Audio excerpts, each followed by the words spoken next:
श्री वृंदावन बिहारी लाल की जय।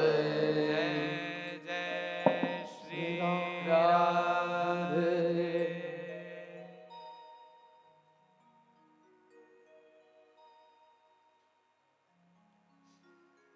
भक्त भक्ति भगवंत गुरु चतुर नाम वपुए, इनके पद वंदन किए, नासहि विघ्न अनेक। हरि जु आए बिराजिए, कथा सुनहु इतिहास।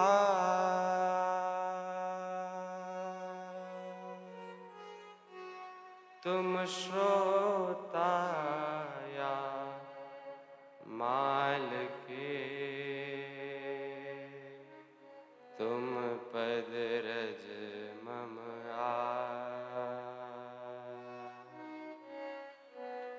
तुम पीछे जो और हैं, श्रोता है रस खान। इनके सकल मनोरथ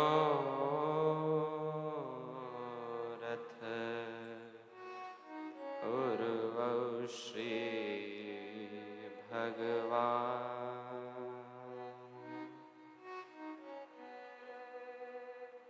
श्री राधा राधा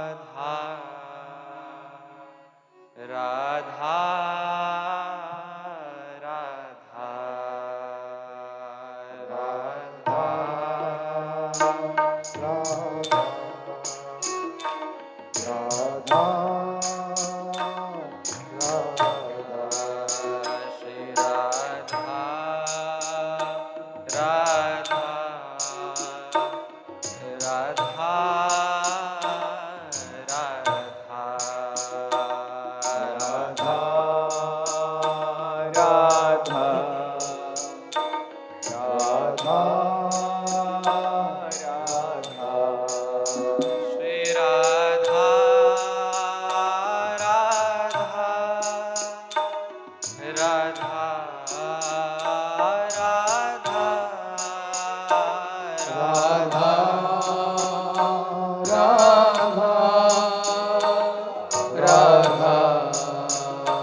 राधा राधा राधा राधा श्री राधा राधा राधा राधा राधा राधा राधा श्री राधा राधा राधा राधा राधा राधा राधा राधा राधा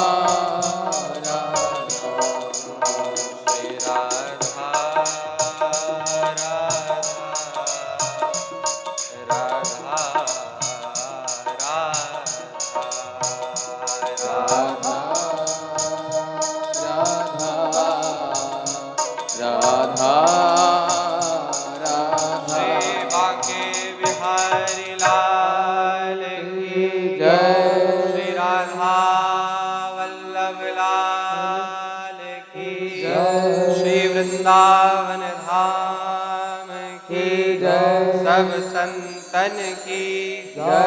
सब भक्तन की जय। जय जय श्री राधे।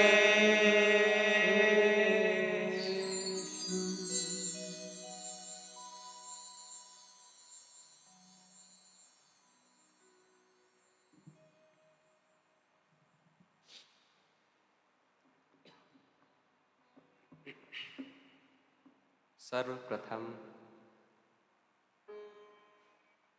श्री परम पूज्य श्री सेठ जी, श्री बाबा, श्री स्वामी जी महाराज, श्री भाई जी, श्री षण्णानंद जी महाराज एवं प्रगट अप्रगट सभी संत जनों को, सभी भक्त जनों को कोटि कोटि नमन। व्यासपीठ पे विराजे हुए पूज्य महाराज श्री के चरणों में दास का प्रणाम तथा आप सब के हृदय में विराजित आपके इष्ट देव, गुरु, आचार्य, उन सब के चरणों में मेरा प्रणाम।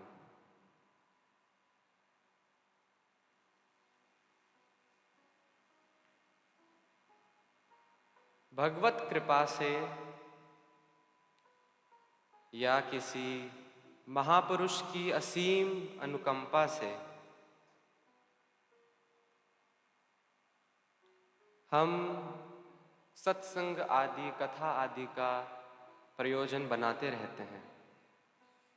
चाहे हम व्यवहारिक प्रयोजन बनाएं या फिर आध्यात्मिक, उसके पीछे कोई ना कोई कारण होता है। और अंत में जब धीरे धीरे वो कार्यक्रम, वो समागम, वो सभा जब विराम की तरफ बढ़ती है तो कोई भी बुद्धिमान व्यक्ति ये जरूर विचार करता है कि हमने इससे पाया क्या। क्योंकि जब से कोई भी व्यक्ति संसार में आता है, संसार में आने के बाद उसको कुछ भी होश आता है कि मुझे कुछ करना है, तो उसके पीछे कोई ना कोई प्रयोजन छिपा हुआ होता है। जब एक छोटा सा कार्य हम करें कि हम रसोई में जाते हैं और गैस चालू करते हैं, अब आप सब जानते होंगे खाली गैस तो कोई चालू करेगा नहीं, या तो उसके ऊपर कुछ गर्म करना होगा, कुछ पकाना होगा, तभी उसकी कोई कारण होगा, इसलिए उसको चालू किया गया है। इतने छोटे छोटे कार्य के पीछे भी हमारा लक्ष्य ये रहता है कि हमें इससे कुछ ना कुछ मिल जाए, कोई अंत में कुछ रिजल्ट आ जाए। तो जिस प्रकार श्री पूज्य श्री महाराज जी ने आज बताया, इस मानव शरीर का भी एक लक्ष्य है। संतजन इस बात पर बहुत जोर देते हैं कि वास्तव में भगवत प्राप्ति करनी ही नहीं है। अब आप पूछेंगे कैसे, भगवत प्राप्ति क्यों नहीं करनी है, ये सब प्राप्ति के लिए ही तो हो रहा है जो कुछ हो रहा है। तो फिर ये जवाब आता है कि पाया उसे जाता है जो आपसे खो गया हो। और वास्तव में यही बात है। या तो हम किसी वस्तु को, किसी व्यक्ति को कहीं भूल गए हैं और फिर उसे ढूंढने के लिए हमें चेताना पड़ता है, और उस चेताने का कार्य भगवान नहीं करते। इतने लंबे सनातन धर्म के इतिहास में ये देखने को मिला है कि एकमात्र श्री भगवत गीता ही ऐसी वाणी है जो स्वयं भगवान के मुख से निकली है, सीधी। इसके अतिरिक्त जितने भी ग्रंथ हैं वो सब भगवान के परम प्यारे भक्तों द्वारा लिखे गए हैं। हाँ, ये बात अवश्य है कि उनको लिखते भगवान ही है। जैसे श्री जयदेव जी के चरित्र में आप सब ने कभी ना कभी श्रवण किया होगा कि जब एक अवस्था ऐसी आई जयदेव जी की कि अब ये भाव लिखा नहीं जा रहा है, तो स्नान करने चले गए सब छोड़ छाड़ के। तब फिर स्वयं भगवान को आना पड़ा।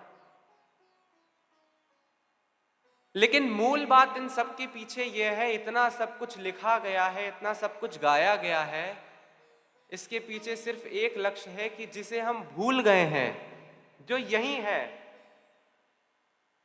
बस उसकी तरफ दृष्टि चली जाए। वो जो महाराज जी कहते हैं, दृष्टि परिवर्तन से ही सृष्टि परिवर्तन है। और जहां तक सृष्टि की बात आती है तो एको हम बहुश्यामः एको ब्रह्म द्वितीयो न अस्ति। जिस प्रकार ये कपड़ा है ना, इस कपड़े को बनाने के लिए धागों का उपयोग किया जाता है। अब कितने धागे लगे हैं गिनना बहुत कठिन है। जिस प्रकार धागों का एक मिला हुआ समूह इस कपड़े को बनाता है, इसी प्रकार हर एक कण में विराजमान व परमात्मा का तत्व ही संसार की रचना करता है।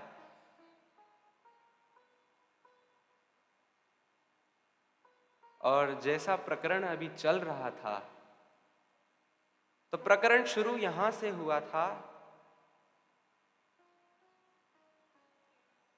कि भजन सेवा, ये दो बातें महाराज श्री ने उल्लेख करी थी कि संसार को सेवा दे दो, ठाकुर को भजन दे दो। अब देखिए, क्योंकि हम वृंदावन से आते हैं तो बात बात पर वृंदावन की बात ही सामने आएगी। वहां के रसिक जनों का एक विचार रहा है। वह विचार यह है कि वास्तव में भजन करना ही नहीं है। अगर करना है सेवा का, भजन का अर्थ क्या है? तो आप जब रसिक जनों से जाके पूछोगे ना कि भजन का अर्थ क्या है, तो वो कहेंगे भजन का अर्थ है सेवा। क्यों? क्योंकि जिस स्थान पे ब्रजभूमि में वो विराजमान है, बैठे हुए हैं, वहां पे भजन करके ही तो पहुंचा गया है। अब भगवान के पार्षद बैकुंठ में बैठे हैं, जय विजय आदि आदि, वो कोई भजन थोड़ी करते हैं कि सेवा से 2-3 घंटे का आराम ले लें और जाके अपनी माला फेर के आए। उनके लिए भजन वही सेवा है। और इसी बात को परम श्रद्धेय स्वामी श्री राम सुखदास जी महाराज कहते थे, जो उन्होंने 5 मंत्र दिए थे कि जो उनमें से है कि मैं जो कुछ करता हूं वो सब भगवान के लिए ही करता हूं, भगवान के दिए प्रसाद से भगवान के जनों की सेवा करता हूं। तो मूल बात यहां पर यह है कि भजन और सेवा, इस बात पे महाराज जी बहुत जोर देते हैं कि भजन और सेवा को भिन्न ना माना जाए। सेवा वही है, बस नाम अलग अलग करके इतना बड़ा उनको एक डेफिनेशन दे दी गई है, पर मूल में अंत में जाके वही मिलेगा। और देखिए, वास्तव में सेवा तो कोई सेवक ही कर पाता है, और सेवक बनने से पहले वो भक्त बनता है। अब या तो भक्त वो भगवान का बने या वो भक्त संसार का बने। घर में भी तो सेवा होती है, लेकिन बस अंतर यह है कि घर में शरीर मान के सेवा करी गई तो वो परिवारजनों के भक्त हैं, और वहीं भगवान मान के सेवा करी गई तो वो भगवान के भक्त हैं।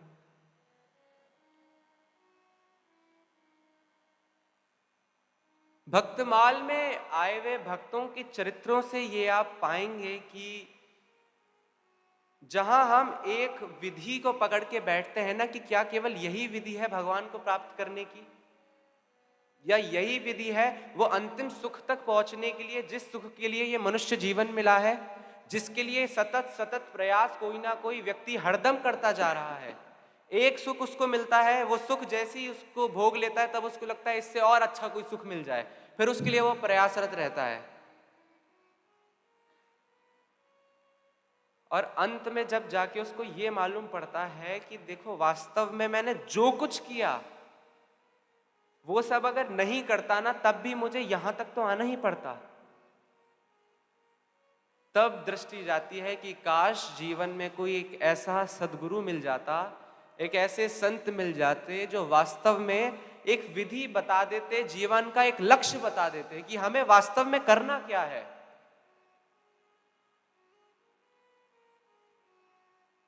अब क्या आवश्यकता है संतों की, ये बात भी तो कही जा सकती है कि कृष्णम वंदे जगत गुरुम। जब भगवान हैं, शास्त्र हैं, तो फिर क्या आवश्यकता है किसी संत की, किसी गुरु की। हाँ, ये बात ठीक है कि सारा अपने जीवन का निचोड़ शास्त्रों के अंदर, वाणियों के अंदर, सत्संग के अंदर संतों ने डाल दिया है, भगवान ने डाल दिया है। फिर भी आपके लिए कौन सी बात उचित है और कौन सी बात अनुचित है, आप क्या कर सकते हो, आप क्या नहीं कर सकते हो, इस बात का अवलोकन करके, उस बात को देखकर तो एक सद्गुरु ही बता सकेगा कि आपको क्या करना है। जैसे स्कूल में होते हैं ना, एक आगे टॉप बेंचर्स, फिर मिडिल बेंचर्स, फिर बैक बेंचर्स। तो जैसे जैसे परीक्षा का समय पास आने लगता है तो प्री बोर्ड के एग्जाम से पहले क्या करते हैं कि टॉप बेंचर्स को छुट्टी दे देते हैं कि आप घर जाके अपनी सेल्फ स्टडी करो। वही जो बैक बेंचर्स होते हैं उनको कहा जाता है कि आपकी एक्स्ट्रा क्लास लगने वाली है। क्यों भाई, है तो उसी क्लास के स्टूडेंट, उसी क्लास के छात्र हैं, इतना भेदभाव क्यों कि एक को तो छुट्टी दे दी कि घर जाके पढ़ाई करो और एक को कह रहे हैं एक्स्ट्रा क्लास लगेगी। बुक भी वही है और एग्जाम भी वही होना है, उसी हॉल में सबको बैठना है, लेकिन कौन कैसा कितना अच्छी तरीके से पास हो सकता है, किसको क्या करना है, ये तो कोई संत ही आके बता पाएगा। यही कारण है कि भगवान तो कहते हैं कि भाई जब जब धर्म की हानि होती है, अधर्म का प्रभाव बढ़ता रहता है, तब तब मैं इस धरती पे अवतार लेता हूं और मैं क्या करता हूं, मैं असुरों का संहार कर देता हूं और धर्म की स्थापना कर देता हूं। तो ये प्रश्न आता है कि 24 अवतार भगवान के हैं, उसके बाद भी संतों की क्यों आवश्यकता पड़ रही है। भगवान चाहते तो द्वापर त्रेता में आके और खूब अच्छे से ज्ञान दे सकते थे, बता सकते थे कि एक व्यक्ति को, बताना क्या, उनके तो संकल्प मात्र से व्यक्ति तर जाए। लेकिन बस यही बात है जो श्री गोस्वामी जी कहते हैं, एक यही कारण है जिसकी वजह से कहा गया है मोते अधिक संत करी लेखा। बस इसीलिए समय समय पर संतों को भेजा जाता है और ये बताकर भेजा जाता है कि उनको करना क्या है। जैसे ही उनका समय धीरे धीरे विराम की तरफ जाता है, वो अपना पूरा कार्य करके सृष्टि से, और ये बात हमारे यहाँ कही जाती है कि एक सैनिक का जीवन, योद्धा का जीवन और एक संत का जीवन, ये दो जीवन परोपकार के लिए ही होते हैं, ये जीवन खुद के लिए नहीं है। जब संत अपने आप में पूर्ण हो जाता है ना, तब वो बाहर आता है कि अब जो मेरे पास है वो मैं सबको दूं, ताकि जो सुख मुझे मिला है, जो वस्तु की प्राप्ति मुझे हुई है, वो सबको हो सके। नहीं तो क्या आवश्यकता पड़ी है किसी भी महापुरुष को कि अपना घर छोड़ के अपनी सेवा छोड़ के, ठाकुर जी की सेवा छोड़ के, सब कुछ छोड़ के हम सबके मध्य आकर कुछ कहें? कारण यही है इसका।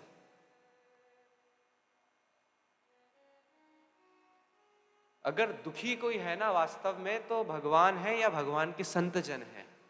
और वो दुख का कारण उनके कर्म नहीं है, वो दुख का कारण हम सब हैं।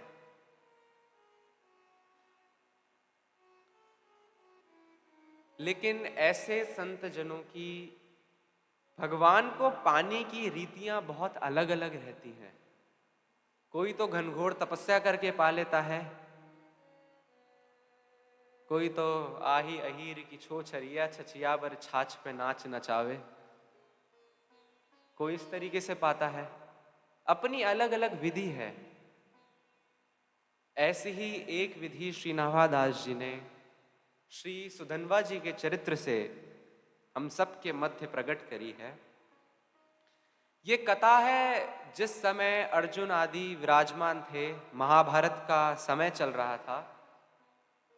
और उस महाभारत के समय में जब युद्ध हो गया महाभारत का, तो हस्तिनापुर के राजा युधिष्ठिर जी को बनाया गया। तो युधिष्ठिर जी ने सोचा कि हर जगह अपनी पताका एक छत्र शासन के लिए आवश्यक है कि अश्वमेध यज्ञ हम करें।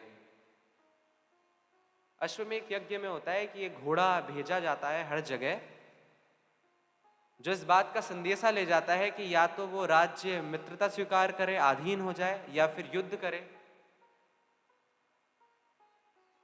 चंपापुरी नामक एक राज्य था जिसके राजा श्री हंसध्वज जी महाराज परम भागवत, और जैसे हर एक राज्य का एक कानून होता है ना, कॉन्स्टिट्यूशन होता है हर एक राज्य का, ऐसे ही उनके राज्य के जो नियम थे उसमें 4 नियम सबसे प्रमुख थे। सबसे पहला नियम जो राजा हंसध्वज जी ने अपने राज्य में बनाया गया, जो हर एक नागरिक को पालन करना आवश्यक था, अब चाहे वो राज परिवार का व्यक्ति हो या फिर वो झोपड़ी में रहने वाला व्यक्ति हो, उसमें पहला नियम ये था कि अखाद्य पदार्थों का पूर्ण तरह आपको विरोध करना है, शुद्ध आहार ही आपको लेना है, सात्विक आहार। दूसरा नियम यह बनाया था कि सत्य का ही पालन करना है। तीसरा नियम यह बनाया था कि चाह कर भी किसी के भी, जिसे हम कहते हैं ना कि किसी का हक नहीं मारना। और अंत में जो नियम था ना, वो नियम ये था कि जब इन सब का पालन हो जाए तो सबको नाममय अपना जीवन बनाना है।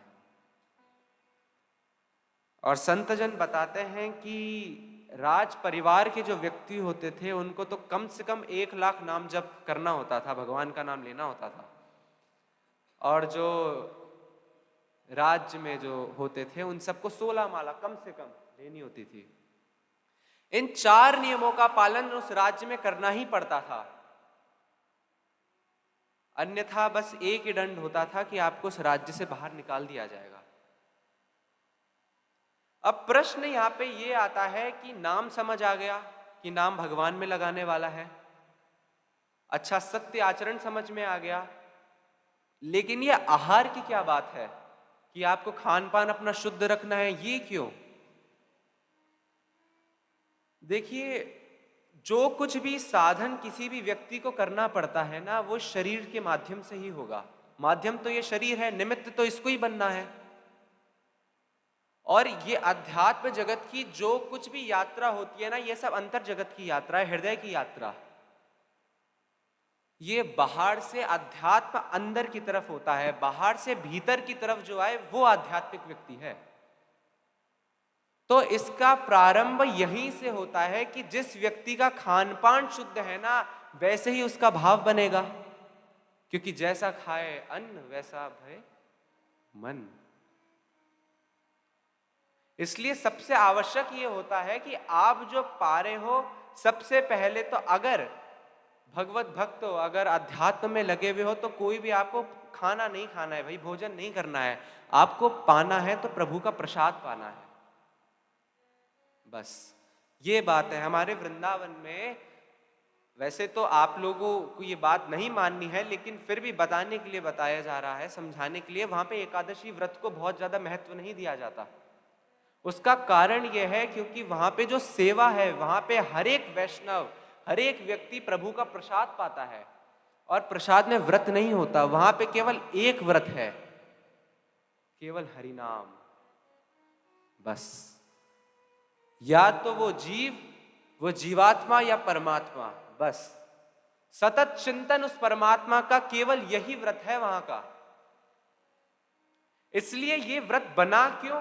अब जब आप रसिक जनों को देखेंगे, वहां के संतों को, तो सबसे पहला जो उनका लक्ष्य जाता है, सबसे पहला ध्यान जाता है, वो आहार पे जाता है कि हम क्या पा रहे हैं, बनाने वाला कौन है, कैसे बना रहा है, किस भाव से बना रहा है।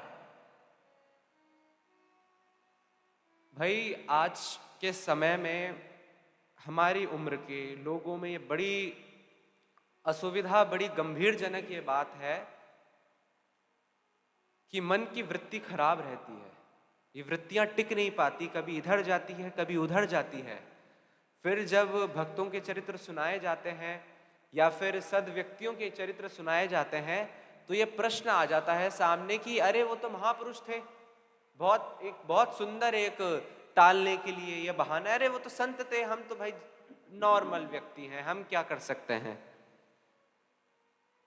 लेकिन वो संत बने कैसे, या फिर वो सद व्यक्ति कैसे बने? क्यों ऐसा हो रहा है कि आज के समय में युवा पीढ़ी की बुद्धि है वो बिगड़ती जा रही है सुधरने के बजाय? उसका कारण क्या है? यही तो कारण है उसका मुख्य, क्योंकि जो भीतर जाएगा वही तो बाहर निकले।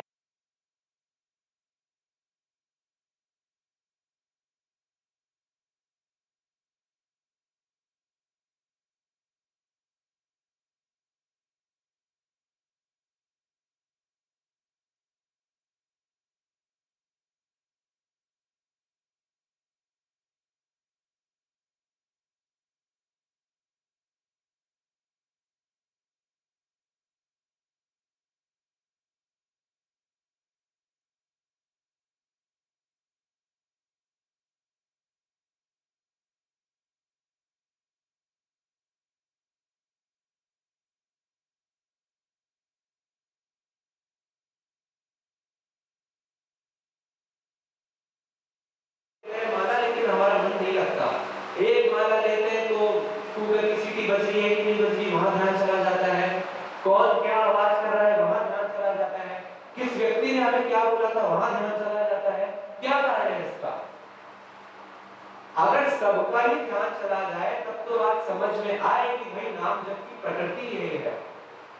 लेकिन अगर कुछ का भी, थोड़े व्यक्तियों का भी अगर इन सब नाम जप आदि में मन लग रहा है, इसके पीछे कारण क्या है? यही है कि जो उनके अंदर जा रहा है ना, वही नाम करने की जो भावना होती है उसको प्रगाढ़ करता है। और देखिए, इस बात को आपको मानना पड़ेगा कि और कोई साधन वास्तव में इस कलिकाल में बचा ही नहीं है। अगर इस समय कोई भी साधन अभी बचा है जो पहले जैसा था, अभी भी वैसा है, आगे भी वैसा रहेगा, वो एक हरि का नाम ही है, बस। नहीं तो यज्ञ अनुष्ठान आदि आदि करने वाले व्यक्ति सब करते हैं, लेकिन हम आप जैसे जो ना तो शुद्धता का पालन कर सकते हैं, ना बैठ सकते हैं, 1-2 घंटे आलती पालती मार के बैठ जाएं तो ही पांव में दर्द होने लगता है, क्या करें उसका? उसके लिए एक ही साधन है, बस नाम, केवल नाम। ये चरित्र जो आप सुनने वाले हैं, ये चरित्र पूरा नाम के ऊपर ही आधारित है। और वो नाम कैसे सशक्त बना श्री सुधनवा जी का और वहां के राज्य में रहने वाले व्यक्तियों का, उसके पीछे कारण है ये 4 सूत्र। और उन सूत्रों का सबसे पहला, सत्य आचरण करने को तो कह दिया, लेकिन बोलोगे कैसे सत्य जब मन में कुछ और चल रहा है?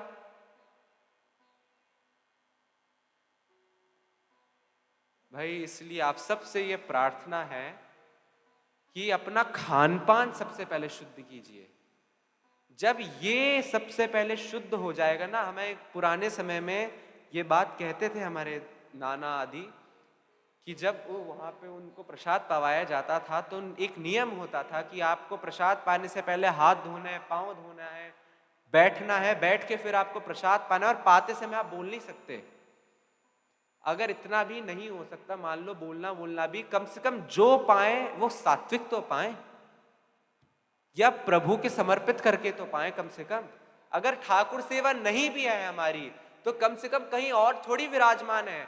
हमारी गलती यही होती है, हम ठाकुर को ढूंढने चले जाते हैं कहीं और, कि चलो वहां चलते हैं, वहां चलते हैं। वहां जाना भी बहुत अच्छी बात है, लेकिन वहां जाके भी वहां जाना पड़ इसलिए रहा है क्योंकि यहां नहीं ढूंढ रहे हैं जहां वास्तव में विराजमान है वो।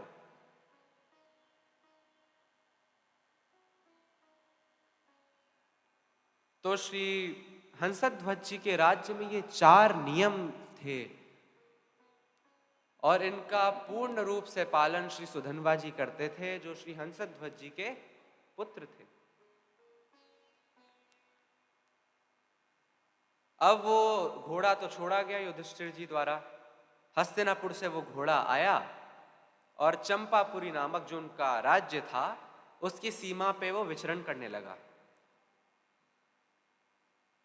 अब ये पूरा का पूरा राज्य इतना कृष्ण भक्त, इतना भगवत भक्त, कि इनको तो केवल एक बहाना चाहिए था कि कोई ऐसा हमें मिल जाए, ऐसा बहाना जिससे द्वारिकाधीश भगवान के दर्शन हो सके हमें।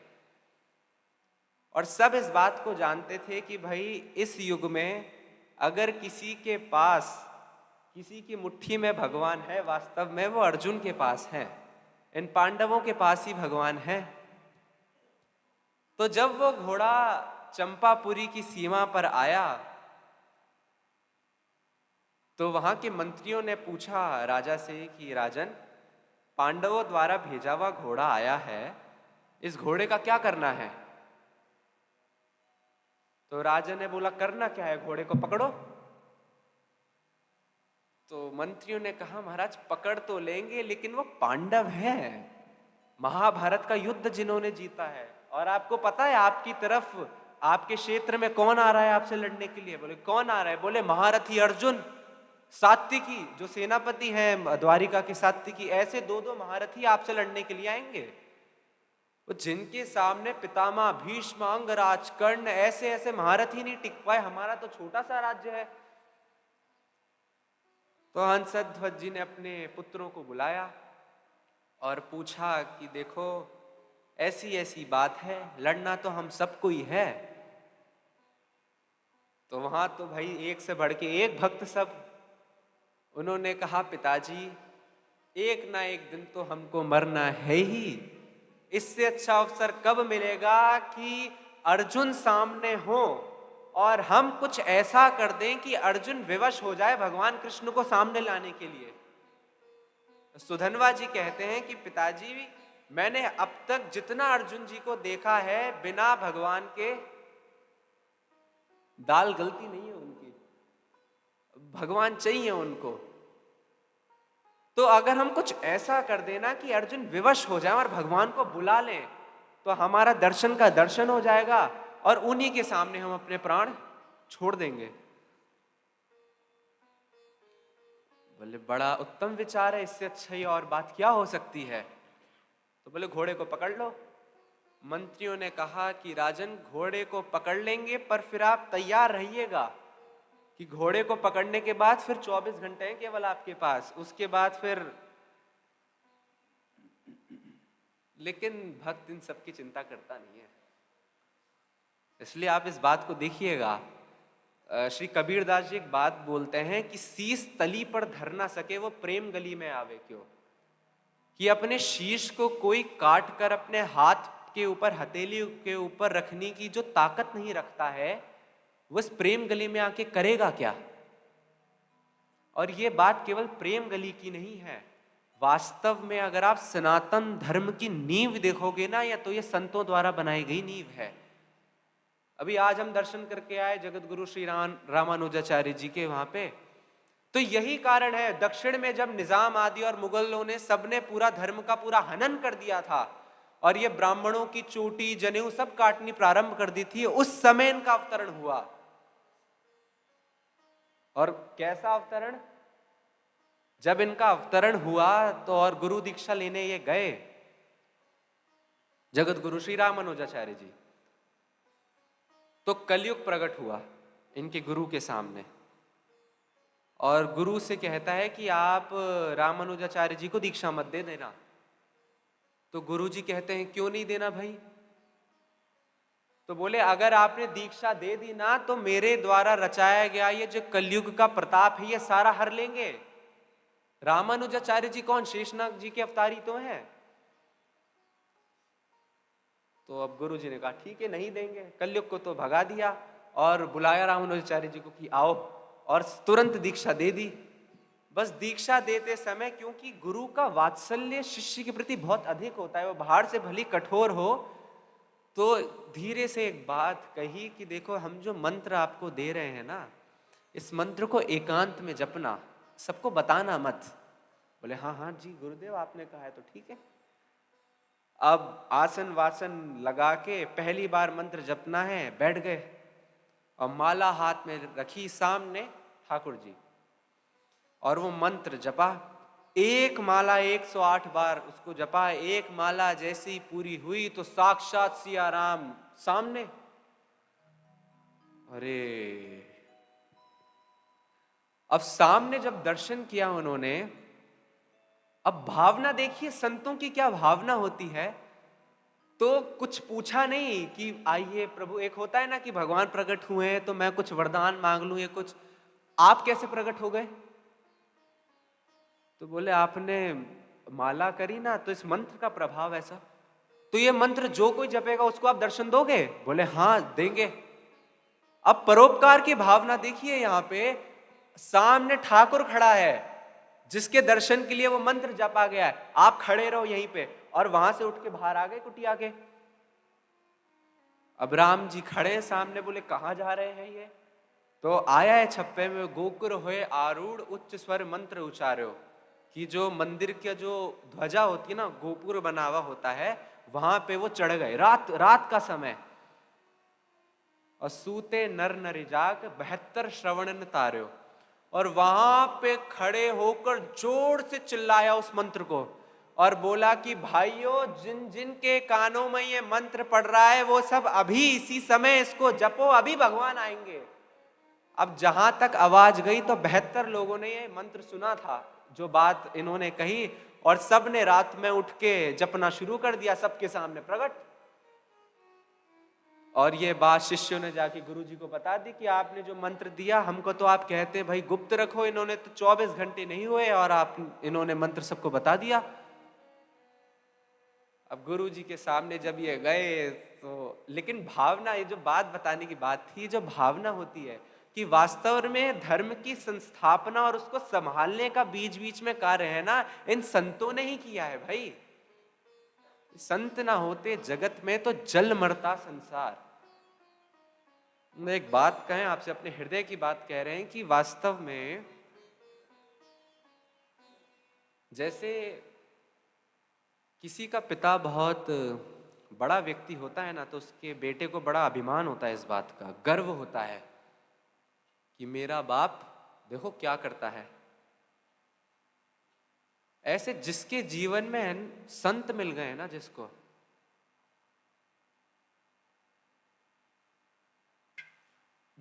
आज तक जो कुछ मिला है ना, जो कुछ, चाहे छत्रपति शिवाजी महाराज हो, उनको भी जो कुछ मिला वो कहते हैं कि मेरे गुरु समर्थ स्वामी श्री रामदास जी ने प्रदान किया है।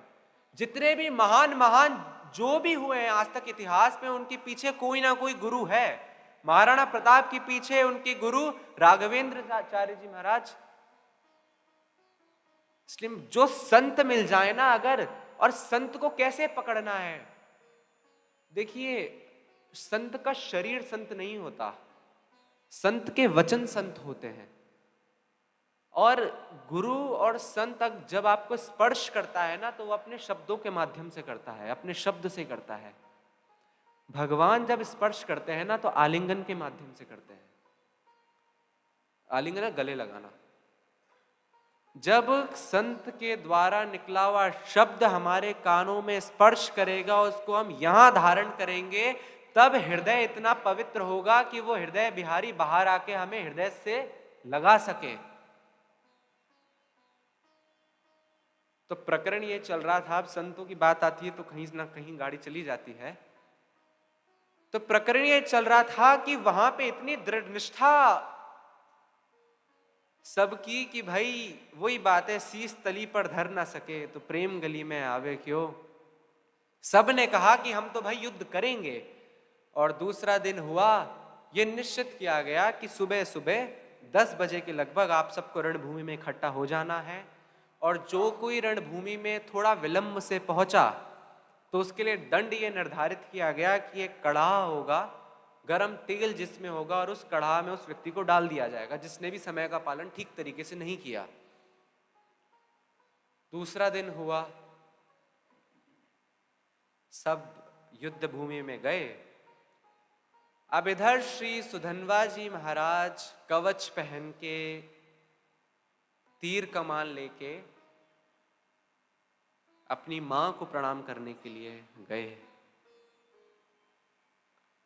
और मां को प्रणाम किया और कहा, मां मुझे आज्ञा दे, मैं युद्ध में जा रहा हूं। आज तेरे आशीर्वाद की मुझे वास्तव में सबसे ज्यादा आवश्यकता है, क्योंकि आज मेरा युद्ध सीधा भगवान के साथ है। धन्य है ऐसी मां। उनकी मां बोलती है, सुधनवा देख बेटा, मेरी कोख को मत ल जाना तू। ऐसा युद्ध करना, ऐसा युद्ध करना कि खुद भगवान आके, जो श्री कृष्ण जो आज अर्जुन के पास बैठे हुए हैं ना, वो ये कहें तेरे जाते देख, तुझे मरना तो है ही, वीर गति तो तुझे मिलेगी, लेकिन ऐसी वीर गति लेना कि वो खुद ये बात कहें कि काश मैं आज अर्जुन की तरफ नहीं इसकी तरफ होता। मां को प्रणाम करके वो बाहर निकले तो प्रभावती जो उनकी पत्नी थी वो मिली और सांत्वना देने के लिए, धैर्य धारण करने के लिए सुधनवा जी ने कहा कि चिंता मत करो, मैं बस भगवान के दर्शन करके, श्री कृष्ण के दर्शन करके मैं वापस लौट आऊंगा। तो भक्तमाल में लिखी हुई है बात। तो उनकी पत्नी प्रभावती कहती है कि प्राणनाथ, आप भी कैसी विचित्र बात कर रहे हैं, आज तक कोई श्री कृष्ण के दर्शन करके संसार में लौटा है वापस? यहां लौट के आओगे कैसे? अगर एक बार उस मंद मुस्कान का आपको दर्शन हो गया तो आप आओगे कैसे लौट के, मुझे बताओ। या तो अर्जुन के तीर आपको मारेंगे या फिर उनकी मुस्कान आपको मारेगी। अब आपको चुनना आपको है कि आपको अपने प्राण किस पर वारने हैं।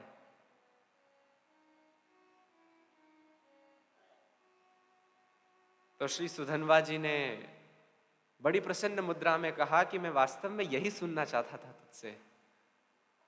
अब आप देखिए, ये जो कथा है ना, ये सुधनवा जी की उस समय जो उम्र थी, 16 वर्ष की उम्र थी, मात्र 16 वर्ष की उम्र।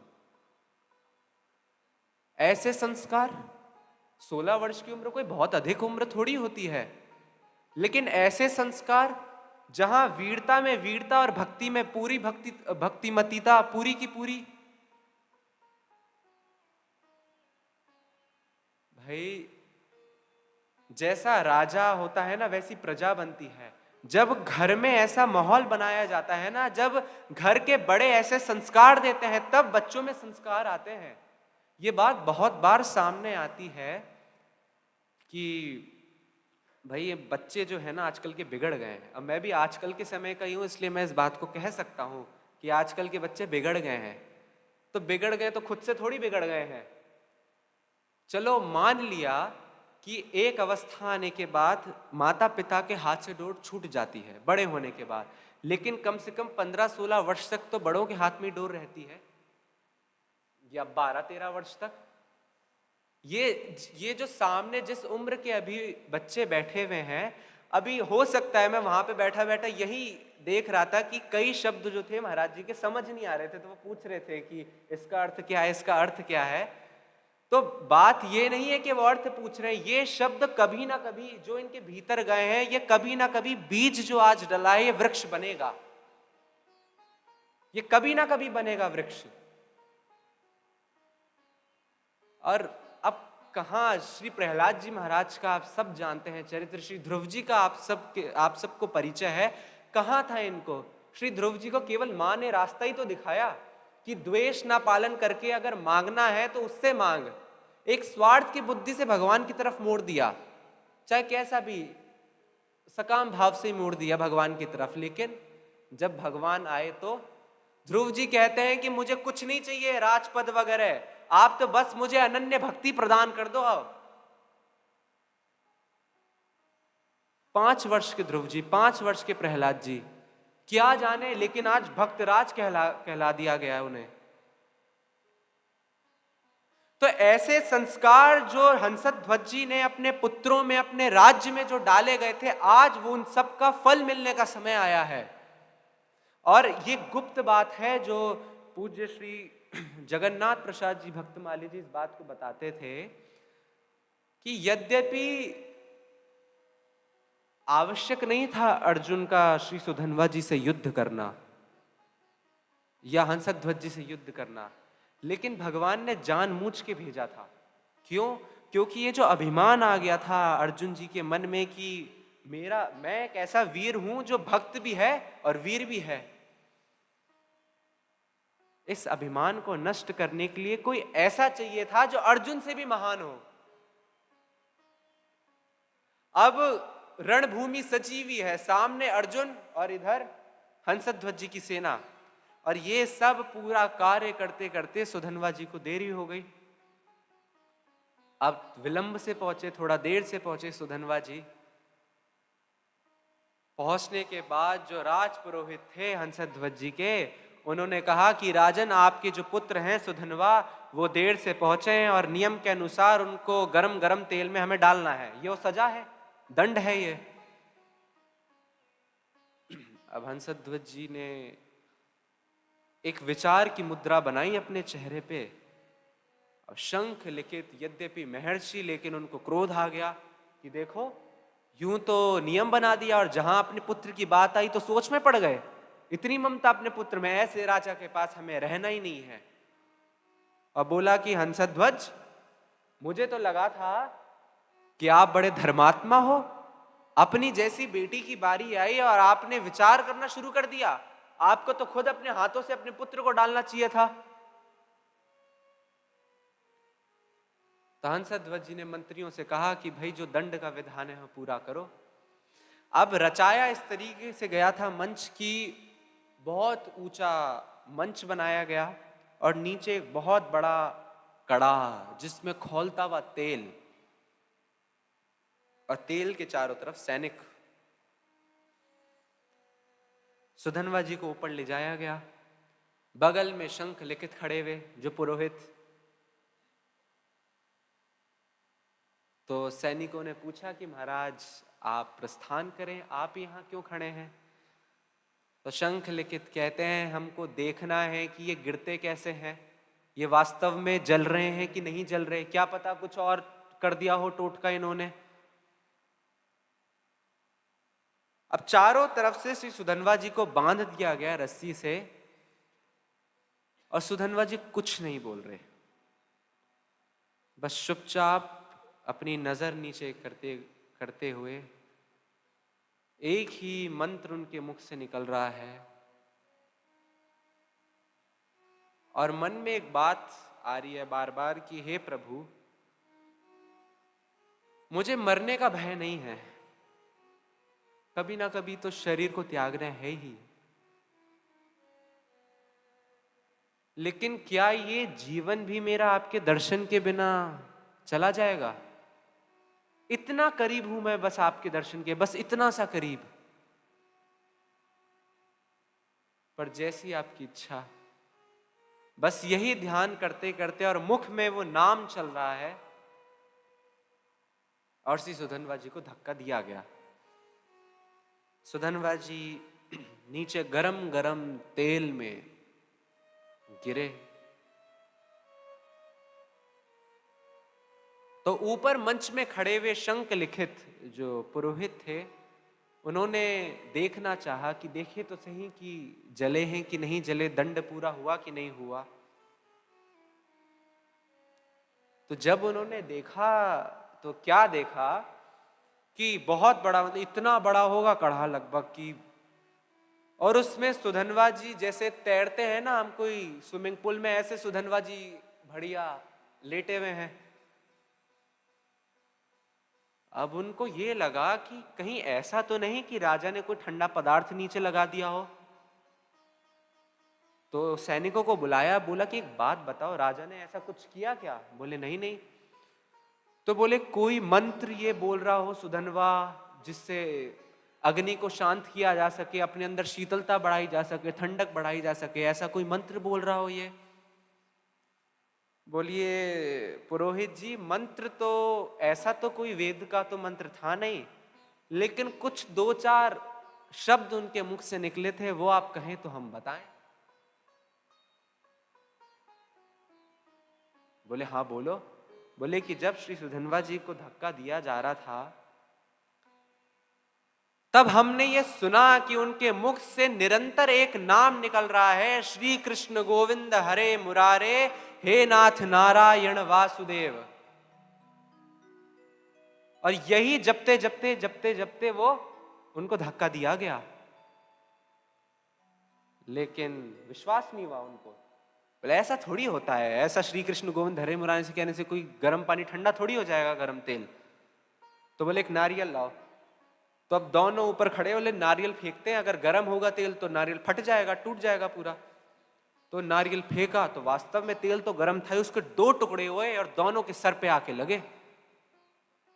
और जब तक सर में चोट नहीं खाता ना व्यक्ति, तब तक बुद्धि आती नहीं है उसके, सिद्धांत है।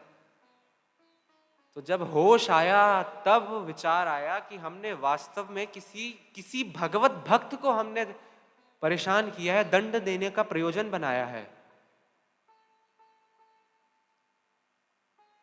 और ऐसी आत्मग्लानि मन के अंदर होने लगी कि देखो हम खुद तो कुछ कर नहीं पाए, और एक 16 वर्ष का बालक जो भगवान का नाम लेता है, जो भगवान का भक्त है, हमने उसको ही मारना चाहा। एक शंख और लिखित एक दूसरे का हाथ पकड़ा और पुरोहित ने छलांग लगा दी कि ऐसे शरीर को रखने से कोई तात्पर्य नहीं है, डूब जाते हैं इसी गरम तेल के अंदर।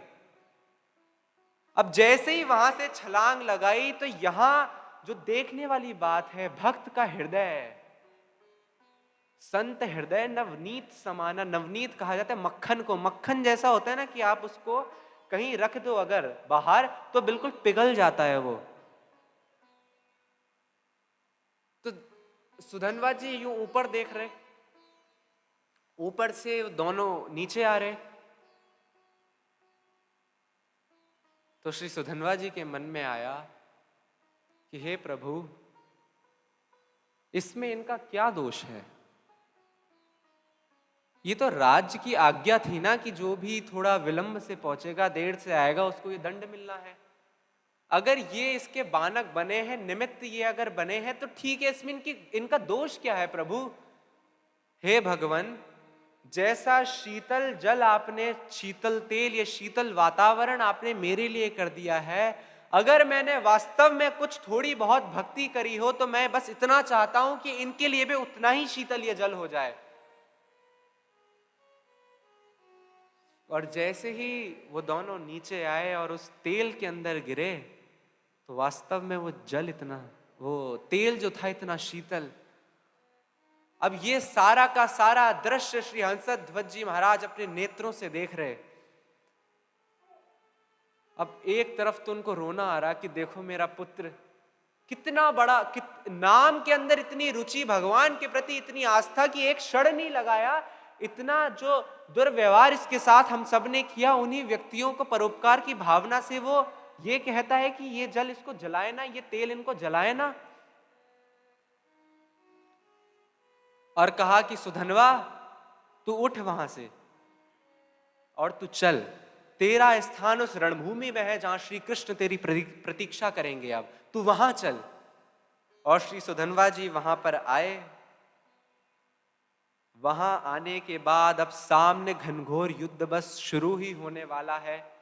अर्जुन एकदम बीच में, क्योंकि अर्जुन जी को तो पता है कि भाई ये सब सामने बच्चे हैं मेरे, सब एक बाण चलाऊंगा, मैं महाभारत जीता हुआ महारथी हूं, एक बाण में इन सबको मैं समाप्त कर दूंगा। तो वो पहले आगे आगे सेना कर दी उन्होंने, 2-3 सेनापति आगे भेज दिया और पीछे वो आराम से सबसे आगे युद्ध में सुधन्वा जी ने अपने पिताजी से कहा कि मैं खड़ा हूंगा और मैं अकेला जाऊंगा, मेरे पीछे जिस सेना को आना है आने दो, पर मैं अकेला जाऊंगा। तो पिता ने पूछा, अकेला? तू 16 वर्ष का है रे, 16, तू इतनी बड़ी सेना को कैसे संभालेगा?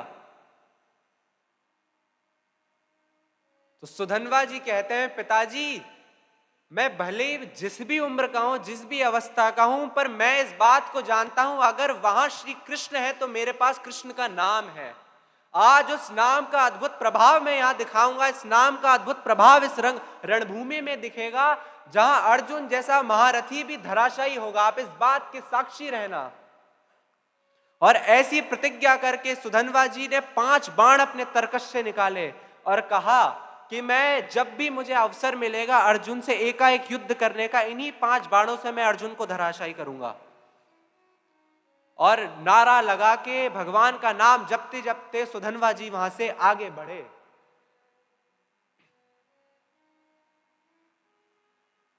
आगे बढ़े और सामने इतनी बड़ी सेना, लेकिन अपने तीरों की बौछार से सेनाओं को काटते गए, गिराते गए। ऐसा अद्भुत युद्ध कौशल।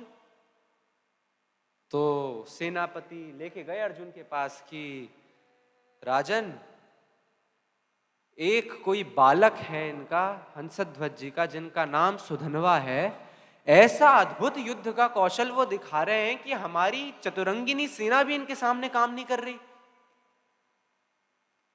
अर्जुन ने कहा चलो हम चलते हैं। तो अर्जुन एकदम मस्ती में, पता है, कॉन्फिडेंस है कि भाई हम लड़ सकते हैं, अपना गांडीव उठाया और बोले कि देखते हैं कौन है सुधन्वा। अब पूरी दृश्य कुछ ऐसा था कि इधर की सेना को चीरते हुए अर्जुन आए और बीच में सुधन्वा जी, आमना सामना हुआ दोनों का। अब सुधन्वा जी, इधर अर्जुन ने देखा कि ये सुधन्वा है, तो कहा कि अच्छा आप ही को सुधन्वा कहते हैं क्या, आप ही सुधन्वा हो? अब सुधन्वा जी का इस बात पे ध्यान ही नहीं कि अर्जुन क्या कह रहे हैं। वो ये देख रहे कि इस रथ के सारथी कहां है। उनका ध्यान वहां पे कि भगवान तो दिख नहीं रही है, अर्जुन केवल आ गए हैं। तो सुधन्वा जी ने कहा कि हे धनंजय, आज आपकी रक्षा करने वाले, आपके कवच, आपके सारथी भगवान श्री कृष्ण कहां हैं? अर्जुन कहते हैं कि देखो, तुम्हारे जैसों से रक्षा के लिए भगवान थोड़ी आएंगे, उसके लिए तो मैं ही काफी हूं। तुम मेरा कवच ही तोड़ दो, ये बहुत बड़ी बात है।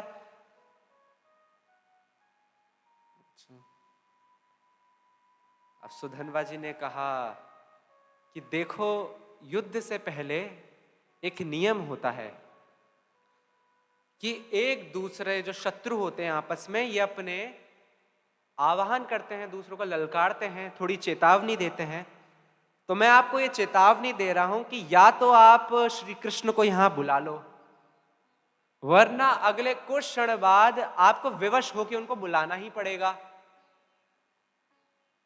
अर्जुन ने कहा, बालक तू अपना धनुष संभाल और उसमें बाण चलाने की कोशिश कर, पहला वार मैं तुझे करने का अवसर देता हूं।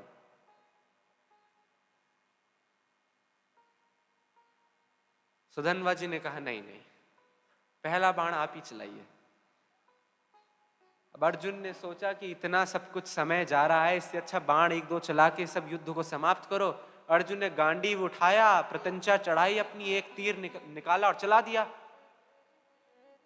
इधर सुधन्वा जी ने भी तीर निकाला और तीर निकाल के उन्होंने भी तीर चलाया, और तीर में बस मंत्र बोला जाता है तीर चलाते समय।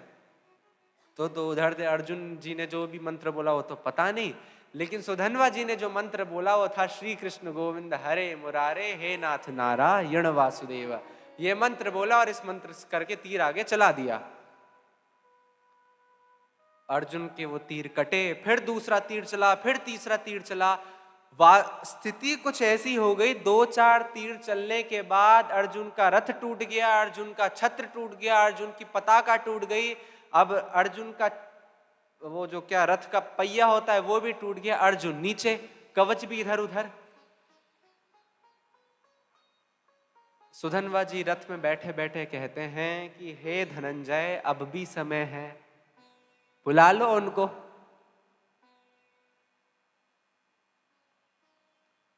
तो अर्जुन को लगा हाँ वास्तव में आवश्यकता तो पड़ गई है, वरना तो मर मरा गए हम यहाँ पे, इससे अच्छा बुला ही लेते हैं। अब भगवान कहीं गए थोड़ी हैं, वहीं बुलाया, हे केशव हे माधव। जैसे ही आवाज लगाई भगवान वहीं प्रकट हो गए और कंधे में हाथ रख के बोलते हैं, हाँ पार्थ बोलो। अब जैसे ही भगवान को देखा तो अर्जुन पूरा, सुधन्वा ये देख, यहां मैंने बुलाया है अपने सारथी को, अब देखता हूं कि तेरा तीर कैसे मेरे तक पहुंचता है। और एक नया रथ बुलाया और बोला, भगवान आप केशव आप यहां जो भी आपका स्थान है रथ चलाने का, वहां पे आगे बैठ जाइए, मैं आप पीछे बैठ रहा हूं और आप मेरा मार्गदर्शन कीजिए। अभी तक भगवान ने सुधन्वा जी पे दृष्टि नहीं डाली थी जानबूझ के, ये भगवान का स्वभाव है तड़पाने का। तो भगवान नीचे दृष्टि करके बस रथ में खड़े हो गए। अब दृश्य कुछ ऐसा बना कि भगवान क्योंकि हड़बड़ी में आए थे तो कवच ववच तो कुछ पहना नहीं था, वो उनका पीतांबर वस्त्र उनका बस केवल सर पे पाग बंदी हुई, मोर पंख धारण किया हुआ, गले में एक माला और पीली रंग की धोती। भगवान ये नीचे देख रहे हैं। अब सुधन्वा जी तो क्या लड़े भाई, जिसके लिए इतना सब कुछ किया है आज वही सामने आ गया, अब क्या लड़ना बाकी रहा। अब पूज्य भक्तमाली श्री बिहारी दास जी महाराज इस बात को सुनाते हैं, उन्होंने श्री पूज्य मथुरा दास जी महाराज से बात सुनी थी कि क्या होता है, धनुष जैसा होता है ना, तो धनुष अक्सर बड़ा बनाया जाता है व्यक्ति से। तो सुधन्वा जी का ध्यान इतना केंद्रित हो गया था भगवान पे कि जैसे हम दीवार का टेका लगा के किसी को निहारते हैं ना, तो वह धनुष का सहारा लेके यूं बस धनुष जो धीरे धीरे हिल रहा है और वो भगवान को देखते जा रहे हैं। अब भगवान कभी इधर देखते कभी उधर देखते, लेकिन सुधन्वा जी को नहीं देख रहे हैं, क्योंकि अभी युद्ध करना है ना, अगर मैंने देख लिया तो ये युद्ध कर नहीं पाएगा।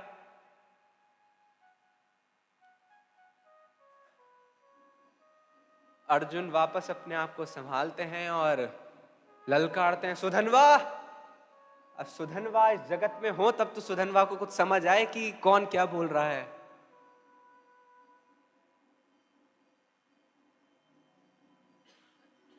अर्जुन ने कहा कि भगवान मैं तीर चला रहा हूं, ये युद्ध बहुत देर से चल रहा है, ऐसी ऐसी अवस्था इन्होंने मेरी कर दी थी, तो अब थोड़ी समय में मैं युद्ध को विराम देना चाहता हूं। भगवान ने कहा भाई चलाओ तीर। तो अर्जुन जी ने एक तीर चलाया सुधन्वा जी को ललकार के। अब सुधन्वा जी ने भी तीर चलाया, प्रत्युत्तर तो देना पड़ेगा, लेकिन दृष्टि उनके भगवान की तरफ है और तीर चला दिया उन्होंने। अब यहां पे है ना, वास्तव में हो ये रहा था कि सुधन्वा जी की तरफ से जो धनुष से निकल रहा था ना, वो तीर नहीं निकल रहा था, वो भगवान का नाम, और उस नाम में लिपटी हुई वो आत्मीयता जो भगवान के लिए थी ना, वो भक्ति जारी थी वो उस तीर के साथ।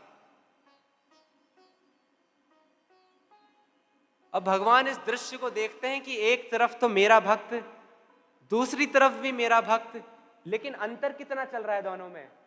कहीं ना कहीं अर्जुन जी के मन में वो अभिमान है कि मैं तीर चला सकता हूं, और सुधन्वा तो मेरे से दृष्टि ही नहीं हटा पा रहा है। तो भगवान ने जोर से बोला, अर्जुन ऐसे काम नहीं चलेगा, थोड़े अच्छे बाण निकालो। तो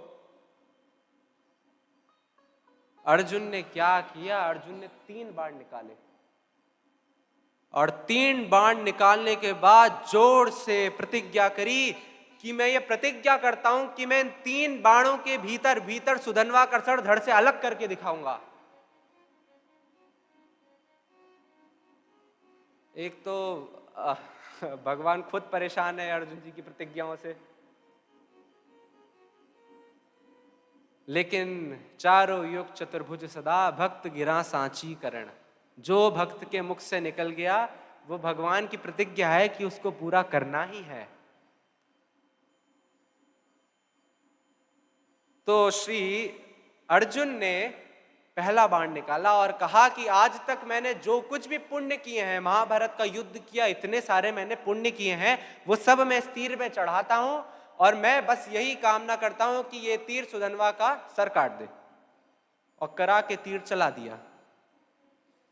सुधन्वा जी ने भी तीर खींचा, लेकिन सुधन्वा जी के मुख से केवल एक ही नाम, श्री कृष्ण गोविंद हरे मुरारे, हे नाथ नारायण वासुदेवा, श्री कृष्ण गोविंद हरे मुरारे, हे नाथ नारायण वासुदेवा।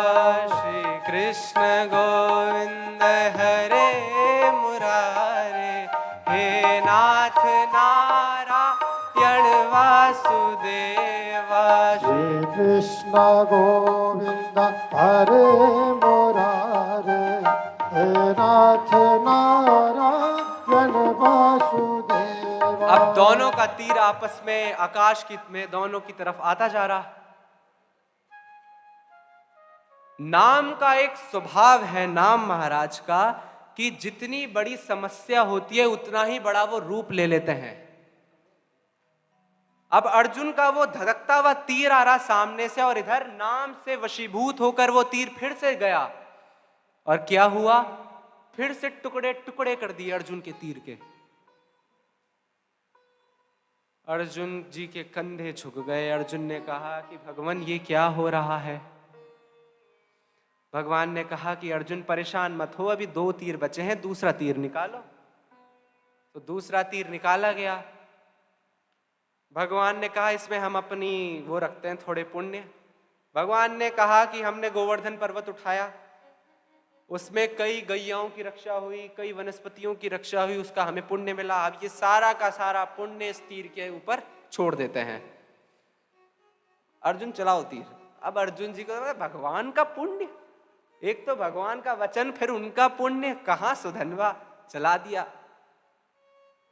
फिर सुधन्वा जी को कोई मंत्र तो आता नहीं था। सुधन्वा जी ने फिर तीर चलाया धनुष पे, श्री कृष्ण गोविंद हरे मुरारे, हे नाथ नारायण वासुदेवा। श्री कृष्ण गोविंद हरे मुरारे, हे नाथ नारायण वासुदेवा।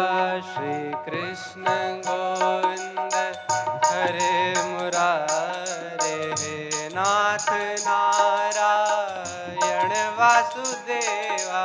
श्री कृष्ण गोविंद हरे मुरारे, हे नाथ नारायण वासुदेवा। सुधन्वा जी की दृष्टि एक तो भगवान की तरफ, ना तो वो तीर को देख रहे, बस वो नाम लेते भगवान को और चला देते कि नाम महाराज संभालेंगे आगे। वो तीर फिर गया, फिर उस तीर के टुकड़े टुकड़े कर दिए। अर्जुन ने कहा महाराज आप ये गांडीव पकड़ो, आप युद्ध करो, मैं तो जा रहा हूं वापस। जब आपका भी पुण्य काम नहीं कर रहा है, अब मैं कैसा युद्ध कर सकता हूं। भगवान ने कहा कि देखो अर्जुन, 2 कारण हैं कि क्यों सुधन्वा हम सब पे भारी पड़ रहा है। बोले जी कौन से कारण। पहला कारण तो यह है कि तुम्हारे पास कृष्ण है उसके पास मेरा नाम है, कृष्ण का नाम। पहला कारण तो ये है। और दूसरा कारण यह है कि सुधन्वा एक पत्नी व्रत है, यानी एक पत्नी है उनकी, और ना तो आपकी एक पत्नी है, और इस मामले में मेरी तरफ तो आप देखो ही मत, तो बेहतर होगा कि एक पत्नी तो बहुत दूर की बात है। ना तो आप एक पत्नी व्रत हो, लेकिन सुधन्वा एक पत्नी व्रत, और उससे भी ज्यादा उसके मेरा नाम उसके पास है। तो अर्जुन पूछते हैं कि क्या आपसे भी ज्यादा आपका नाम?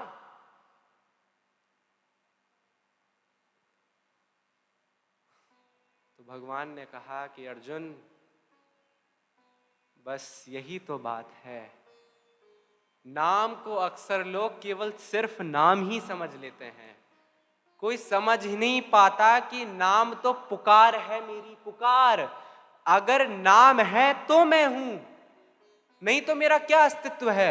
मेरे को बुलाया कैसे जा सकता है? चाहे कोई ब्रह्म का उपासी हो या कोई भक्ति का उपासना करता हो, भक्ति मार्ग का, ओमित्येकाक्षरम ब्रह्म, ओम एकाक्षर मंत्र, चाहे पंचाक्षर मंत्र, या फिर महामंत्र जो है 16 अक्षर का मंत्र, या फिर 2 अक्षर का राधा। मैं तो वास्तव में नाम की ही वशीभूत हूं। अब मैं क्या करूं? तुमने मेरे हाथ में घोड़ों की कमान तो दे दी, मैंने अपना पुण्य भी उसमें रख दिया, लेकिन जैसी सुधन्वा मेरा नाम लेता है तो मैं सारा का सारा उसके पास चला जाता हूं। मैं अपने आप को रोक ही नहीं पाता यहां पे।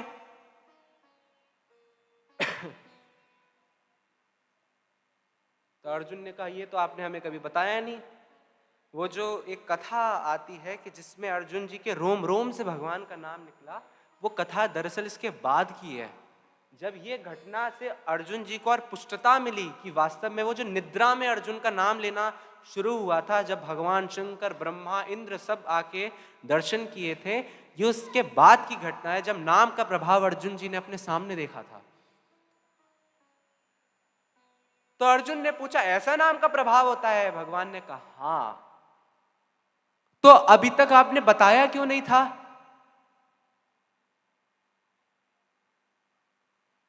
भगवान ने कहा कि अपनी कोई कमजोरी बताता है क्या अर्जुन? मैं पूरा का पूरा तो तेरे पास ही रहता हूं, लेकिन जो श्री युधिष्ठिर जी ने एक बार प्रश्न पूछा था कि आप किसका ध्यान करते हैं, तो मैं तो ध्यान उन्हीं का करता हूं जो मेरा ध्यान करते हैं। मेरा ध्यान करने का क्या मतलब है? नाम, बस केवल नाम।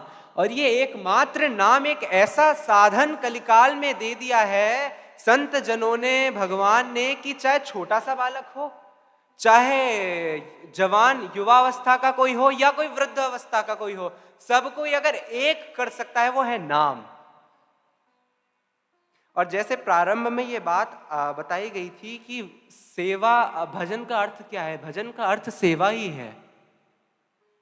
तो पूज्य श्री महाराज जी ने कुछ समय पूर्व एक परम सेवा करके प्रारंभ किया है, जिसमें नाम की ही प्रधानता रख के सेवा को, जैसे हमारे अंदर एक वो रहता है ना कि भाई नाम जप करते हैं ये तो भजन है, सेवा हम हाथ से जो करें वो सेवा है, लेकिन किस प्रकार नाम असली सेवा बन सकती है, इसकी पद्धति है, और ये पद्धति संत बताता है। नहीं तो आज तक हम नाम को क्या समझते थे कि चलते फिरते कह दिया राम राम जी, राधे राधे जी। क्या केवल इतना ही है नाम राम राम राधे राधे करने का?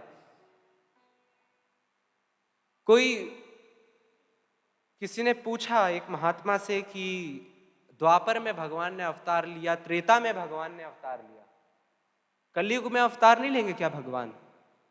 कहा है कल की तो अवतार होंगे, लेकिन बहुत बाद में, क्या अभी कोई अवतार नहीं? बोले है।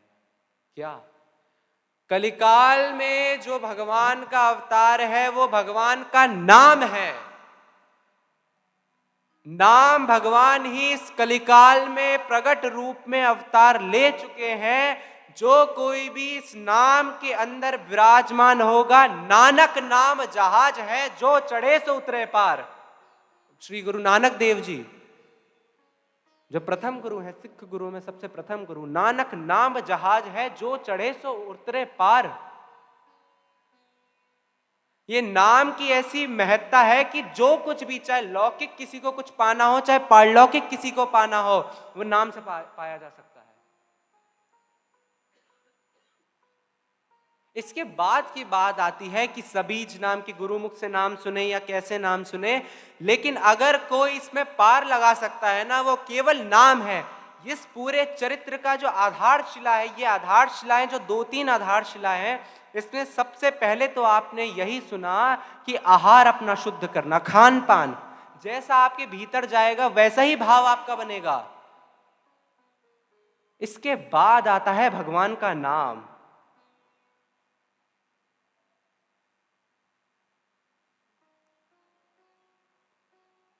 तो आज ऐसी अवस्था आ गई कि महारथी अर्जुन खड़े हैं सामने, साक्षात परमात्मा, परब्रह्म परमात्मा खड़े हैं,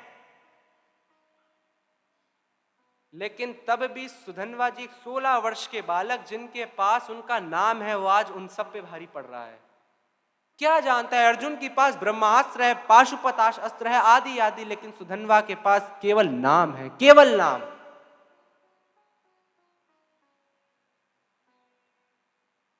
तो भगवान ये बात समझाते हैं अर्जुन को कि ये 2 कारण हैं।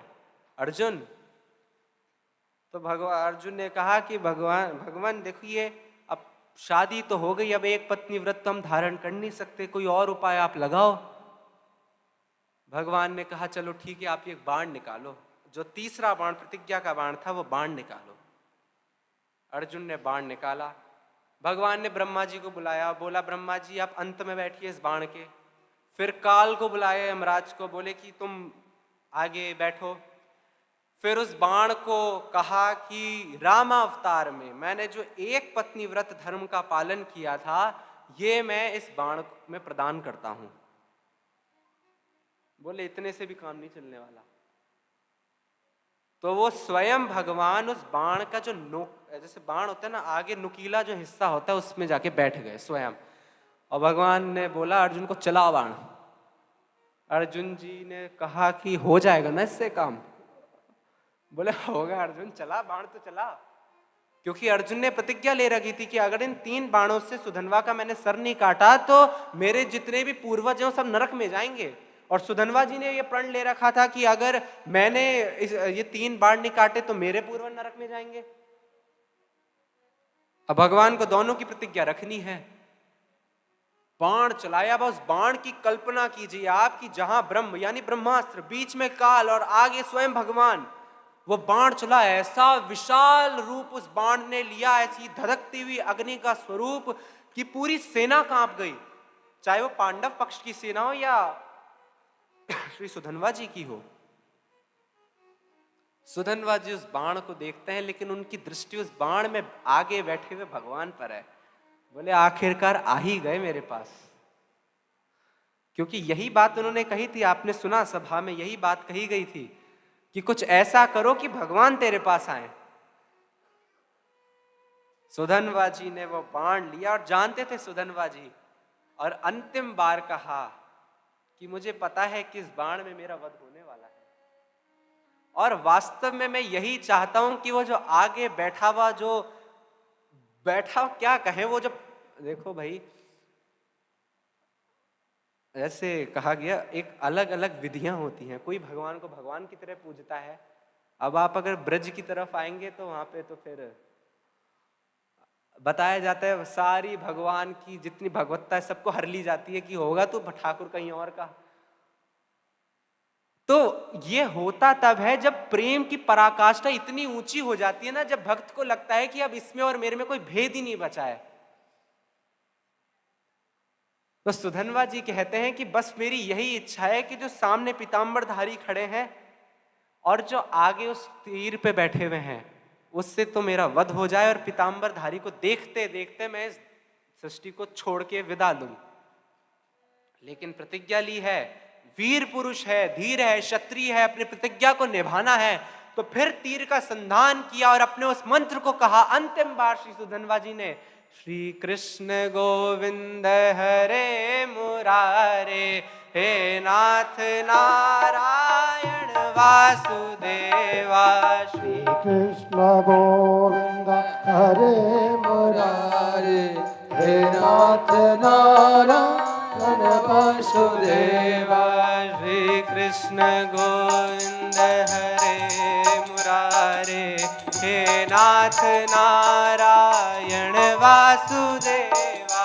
श्री कृष्ण गोविंद हरे मुरारे, हे नाथ नारायण वासुदेवा। और वो तीर वहां से गया सुधनवा जी की तरफ से, और सामने वो तीर बड़ा विशाल स्वरूप, लेकिन उस तीर में भी नाम बैठा है, नाम विराजमान है। जितना विशाल उस तीर का स्वरूप जो अर्जुन ने छोड़ा था, उससे बड़ा वो रूप लिया और बीच में से काटा। 3 टुकड़े उस तीर के हुए, अर्जुन द्वारा भेजे गए तीर के। ब्रह्मा जी को तो वापस भेज दिया ब्रह्मलोक, यमराज को जहां भेजना था वहां भेज दिया, और फिर आगे बैठे हुए भगवान ने सोचा कि भाई कहीं हमें ही ना पकड़ ले, तो इससे पहले कि ना महाराज हमारे पास आए, हम पहुंच जाते हैं सुधनवा जी के पास। अब अर्जुन जी को ये सब दिखाई नहीं दे रहा था, उनको तो बस ये लगा तीर कट गया।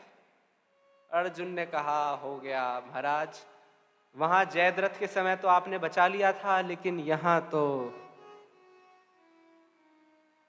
भगवान बार बार धैर्य देते हैं कि अर्जुन मैं हूं, जब तक मैं हूं तब तक कुछ नहीं होगा तेरा। वो आगे वाला हिस्सा गया और सुधनवा जी तैयार, दिख रहा है सुधनवा जी को कि ये आ रहे हैं प्रभु, आ रहे हैं प्रभु। और वो आने के बाद उस तीर के जो आगे वाले हिस्से ने सुधनवा जी का गला अलग किया धड़ से, और वो गला सीधा भगवान के चरणों में आके उसको स्थापित किया।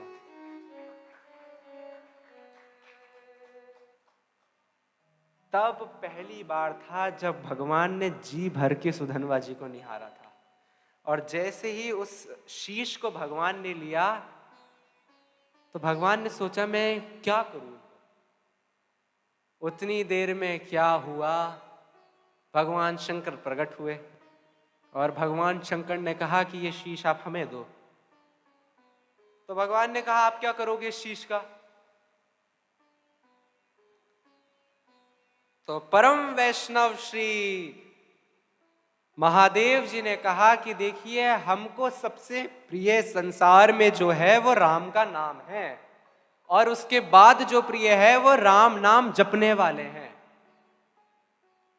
जगत गुरु श्री रामानंदाचार्य जी जब श्री काशी विश्वनाथ जी के यहां गए तो भगवान शंकर ने उनसे कहा कि हे जगत गुरु, मेरी एक प्रतिज्ञा है कि जब भी कोई व्यक्ति एक बार राम का नाम लेता है, भगवान का नाम लेता है, तो मैं यहीं से 3 बार साष्टांग प्रणाम उसको करता हूं कि उसने नाम लिया है भगवान का। तो आपने तो न जाने कितने लोगों से नाम बुलवाया, आपका मैं कितनी बार प्रणाम करूं मैं आपको? तो भगवान शिव ने कहा आप ये हमें दे दीजिए, हमें गले की शोभा बनाएंगे, जो मुंड माला हम धारण करते हैं उसमें एक स्थान देंगे हम इन्हें। और देखिए, शीश कटने के बाद भी इनके मुख से आपका नाम नहीं छूटा है। वो शीश लिया महादेव ने और कैलाश के प्रस्थान किया। इतनी देर में क्या हुआ, जो इनके छोटे भाई थे सुरथ जी, उन्होंने कहा कि भाई मेरा भाई तो बाजी मार गया, वो तो भगवान के चरणों में चला गया, मैं यहाँ क्या कर रहा हूं। तो वो गए सेना को चीरते हुए अपने पिताजी को बोल के कि मैं अकेला जाऊंगा, और सब सेना को चीरते हुए अर्जुन के पास गए। भगवान ने कहा अर्जुन देखो, एक भाई से तो निपटते निपटते हमारा सारा पुण्य खाली हो चुका है, तुम एक काम करो, रथ को सबसे पीछे ले जाओ। तो ऐसा आया है चरित्र में कि वहां से 3 योजन दूर रथ को ले गए भगवान कि थोड़ा हमें अपना पुण्य वापस लाने दो, अर्जित करने दो, उसके बाद तो हम किसी को मार सकेंगे। तो फिर अर्जुन जी ने पूछा कि ये तो ये भी तो छोटा ही बालक है, इसके लिए आप इतना क्यों कर रहे हैं? बोले इस पूरे राज्य में भगवान नाम निष्ठ ही सारे के सारे भक्त हैं, इनके मुख से नाम कभी हटता ही नहीं है। अभी तो चलो जैसे तैसे सुधनवा जी को मैंने अपने चरणों में स्थान दे दिया, कहीं ऐसा ना हो कि इनके मुख से नाम सुन सुन के मैं तुम्हें छोड़ के इनके पास ही चला जाऊं। लेकिन सुरथ जी को केवल एक धुन थी कि मेरे को भगवान के चरणों में ही अपने प्राण त्यागने हैं। और जैसे तैसे सारी सेना को चीरते हुए अर्जुन के सामने गए और कहा, अर्जुन तूने मेरे भाई की हत्या तो कर दी है, अब मैं तेरे सामने आया हूं, अपना युद्ध का कौशल दिखा, और बाण चलाना शुरू कर दिए। अर्जुन ने फिर प्रतिघात किया, वही सारी घटनाएं घटी दोबारा। और वो एक निश्चित समय आया जब सुरथ जी को लगा कि अब सूर्यास्त होने वाला है, अगर आज मैंने अपने प्राण श्री कृष्ण के चरणों में नहीं दिए तो फिर मेरे को दोबारा मौका नहीं मिलने वाला। और एक बाण आया वहां से जिसने श्री सुरथ जी को इस धराधाम से मुक्त किया और भगवान के चरणों में ही अपना स्थान दिया। और भगवान कहते हैं कि भाई वीर बहुत हुए हैं लेकिन भक्त बहुत कम होते हैं। भक्त की भी बहुत होते हैं लेकिन वो वीर कम निकलते हैं। लेकिन जो वीर भी है और भक्त भी है, जो हम इस बात को कहते हैं ना कि हम गृहस्थ धर्म ठीक से पालन नहीं कर सकते और ये ठीक से पालन नहीं कर सकते, ये क्या बात है? आप सत्य मानिए इस बात को, इसी के लिए ही भगवान का नाम इस धरती पर आया है, ताकि हम जैसे जो जीव है ना, जो गृहस्थ में है, जो कहीं इधर उधर फंसे हुए हैं, वो कुछ नहीं तो बस नाम लेते जाए। ना बैठना, ना उठना, ना आंख बंद करनी, ना नाक बंद करना, केवल मुख से नाम लेना। ऐसा ही नाम लेते लेते आज ये दशा हुई कि भगवान श्री कृष्ण के सामने श्री सुधनवा जी और श्री सुरथ जी ने अपने प्राणों की आहुति दी, वीर गति को प्राप्त हुए। ऐसे संत जनों के चरणों में प्रणाम करते हुए, पूज्य महाराज श्री के चरणों में प्रणाम करते हुए तथा आप सबके हृदय में विराजमान आपके इष्ट देव के चरणों में प्रणाम करते हुए वाणी को यहीं विराम।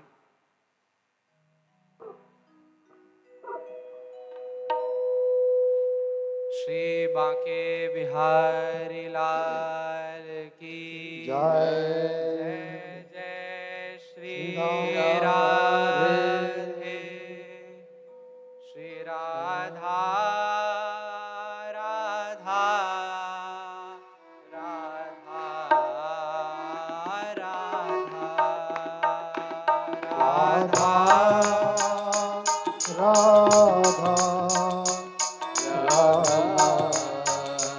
राधा श्री राधा राधा राधा राधा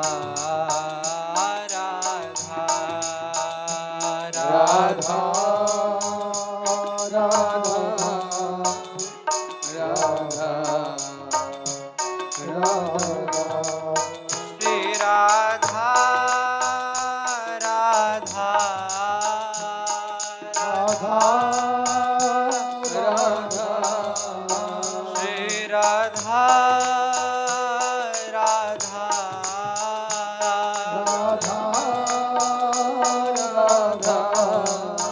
श्री राधा राधा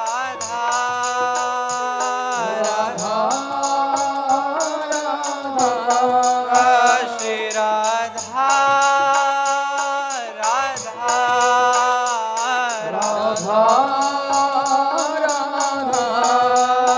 श्री राधा श्री राधा राधा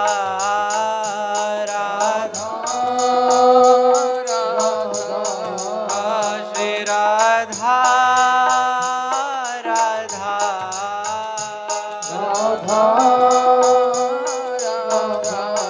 श्री राधा राधा राधा राधा राधा राधा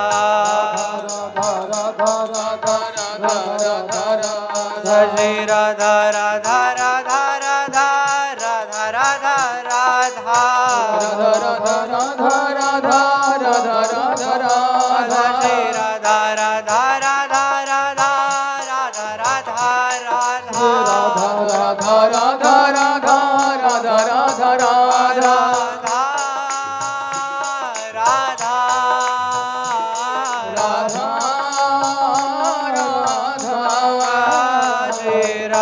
राधा राधा राधा राधा हरे राधा राधा राधा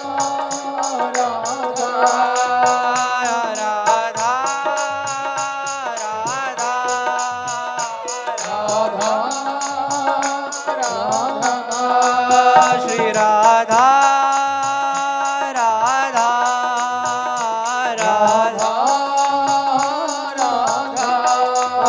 श्री राधा राधा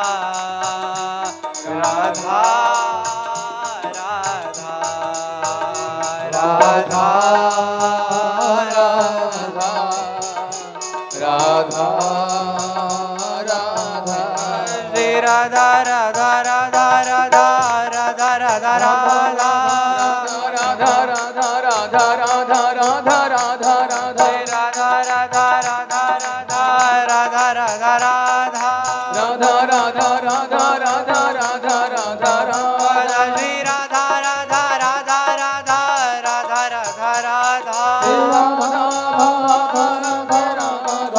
राधा श्री राधा राधा राधा राधा राधा राधा राधा राधा राधा राधा राधा राधा राधा राधा राधा राधा राधा राधा राधा